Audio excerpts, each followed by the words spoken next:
Your Majesty, an Eyes and Ears strategic update for the coming season in the Westlands.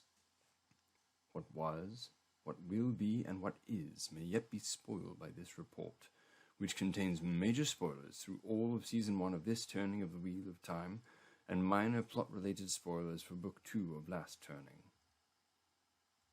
Going forward, we plan to update Your Majesty on the strategic situation for the coming season on a monthly basis, until events or flow of information dictate otherwise. Very briefly, to the east, our eyes and ears report indications of the Aiel mobilizing in the waste. They are not yet at Aiel war levels of mustering, but are increasing by the day. At most, small groups may cross the spine of the world to covertly scout or raid. The information we have on this does not yet deserve its own report, but we will update Your Majesty at once when it does. The Aiel coming over the spine of the world en masse would, of course, unquestionably be ill tidings for Andor. Almost all of our updates are for the western coast. There are rumors of a man currently in the city of Falmer, on the Almuth Plain, who can channel.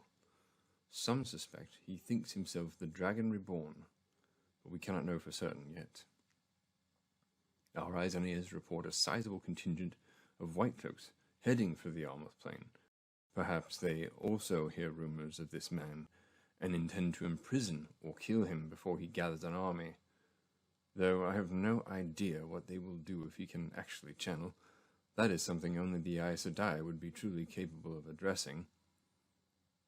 In our previous strategic overview of last season, we discussed the invading Seanchan fleet located off the west coast of the continent.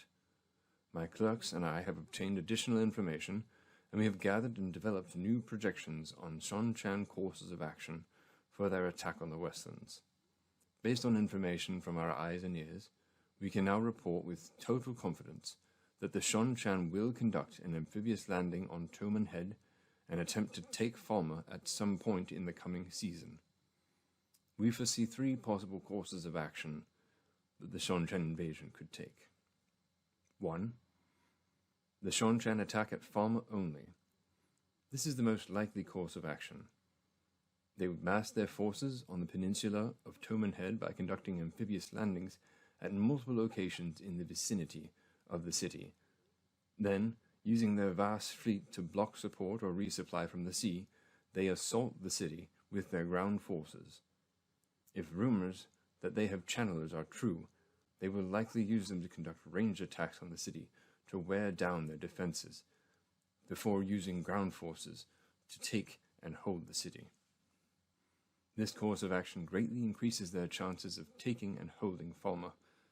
There, they could establish a beachhead from which to attack the rest of the Westlands, probably using a defeat-in-detail approach. But it also makes the invasion of Falmer a critical point of failure in the plan that could be exploited. If their attack on Falmer were ensured to fail, the Seanchan invasion would be severely delayed and require months of regrouping before they could make another attempt. 2. The Seanchan raid and scout along the coast sequentially, from Falmer possibly southwards to Tanchico, and then eastward starting at Ebou Dar and going as far as Tyr.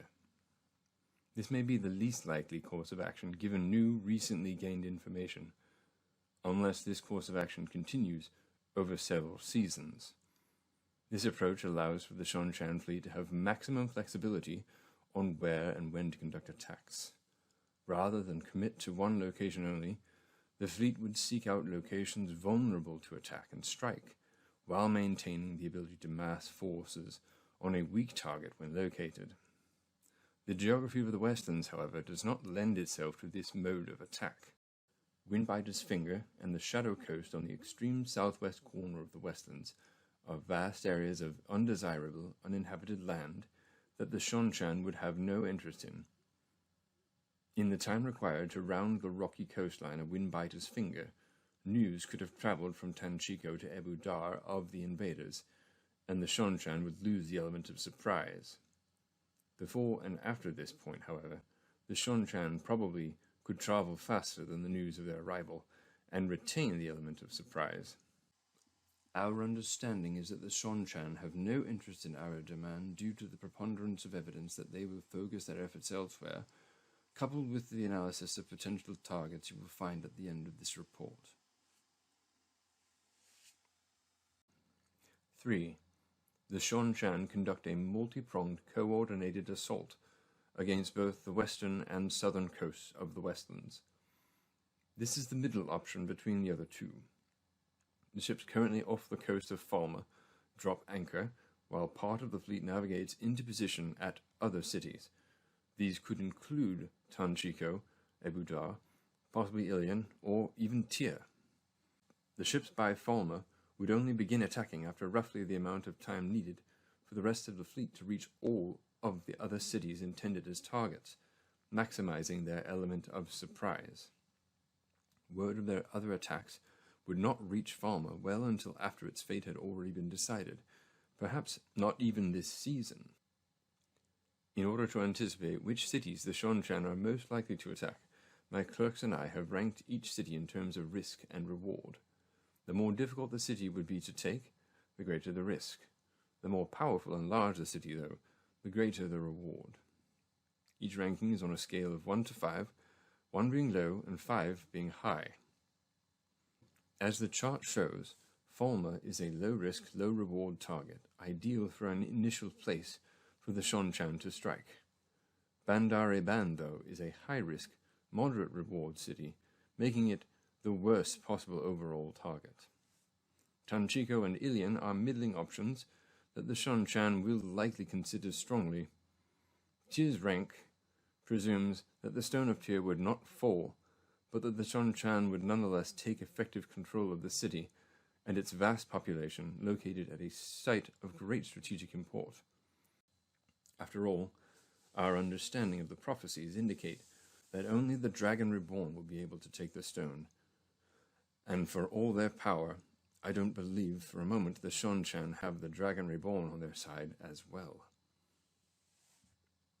We advise your Majesty to send a small detachment of Queen's Guards to Whitebridge, if not Berlon, to position them in the event that either the Shonchan, while attacking Overland, or the White Cloaks mentioned earlier, attack further east into the interior of the continent and toward our borders. After all, we must preserve the remainder of our forces for the possibility that the Aiel come over the spine of the world. Surely, they would burn Camelin to the ground if given the chance, and I, for one, refuse to see such a thing happen. Your Majesty, this concludes our report. My ladies and lords of the Westlands, rulers from sundry lands, if you find the reports my clerks and I produce to be helpful as you labor in the service of your people, do honor us with your raised thumbs and subscriptions. Until our next report.